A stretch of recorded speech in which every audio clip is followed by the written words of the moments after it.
The StockOpter.com dashboards can be accessed by selecting the dashboard link from the Client, Company, or Grant Information screens.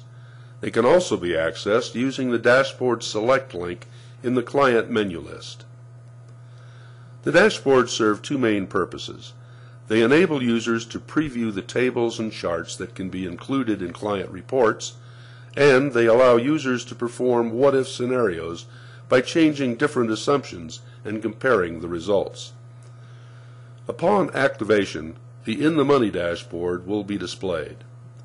The other dashboards are accessed by selecting the individual tabs displayed on the left. Each dashboard addresses a different concept and/or function.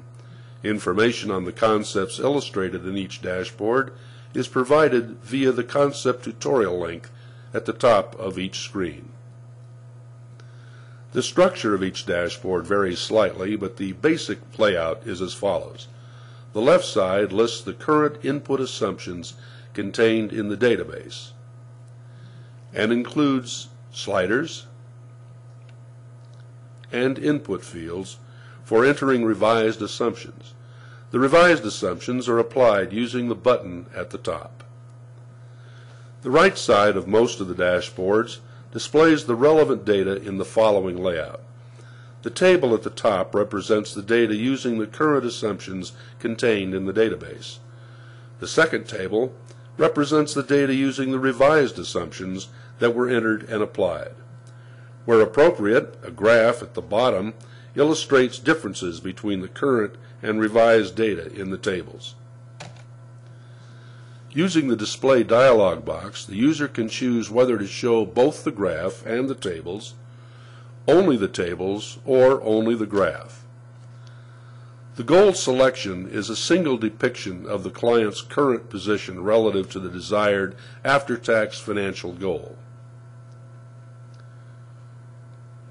The Vesting Events tab gives us a view of all of the vesting events for this client. And finally, the Grant Selector allows the user to choose which grants are to be used in the analysis.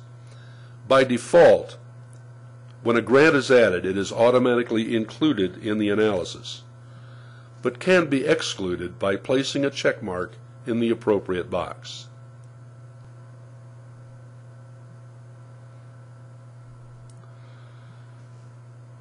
Now let's look at some of the navigation principles for the dashboards. First, the use of the sliders or boxes and the resultant what-if analysis. We'll start with the stock price.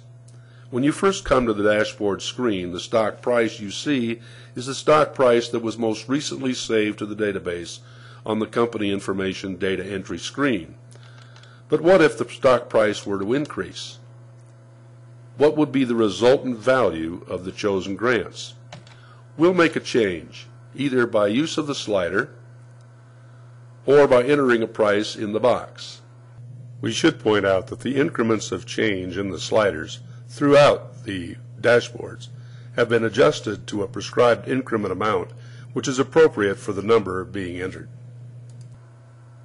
We'll apply the revised assumptions and see that they now reflect what the values would be with that price, both in the tables and in the accompanying graph. Now let's select the Black-Scholes dashboard, and you'll notice that the stock price change carries over to the input box, and the resultant values of that change are reflected in the revised value table.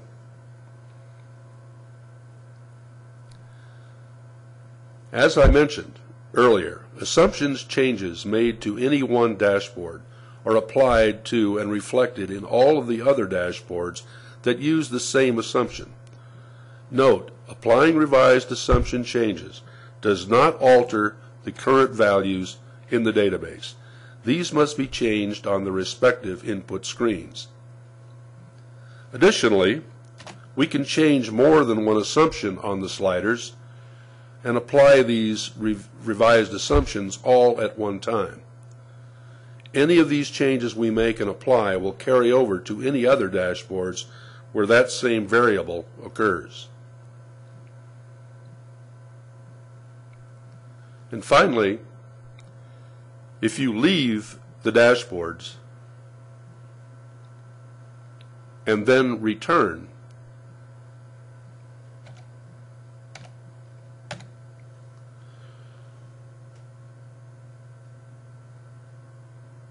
the assumption values revert to any current values that have been established in the database. The revised assumptions from previous sessions are not carried over. This concludes the tutorial on navigating the dashboards.